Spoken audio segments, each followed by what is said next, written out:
അടവി തരുക്കളിനിടയിൽ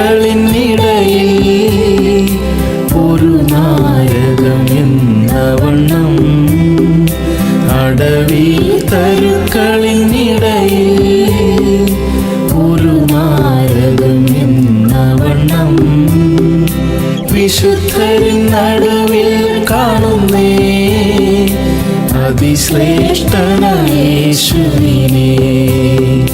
വിശുദ്ധരിൻ നടുവിൽ കാണുന്നേ അതിശ്രേഷ്ഠനായ യേശുവിനെ. വാഴ്ത്തുമേ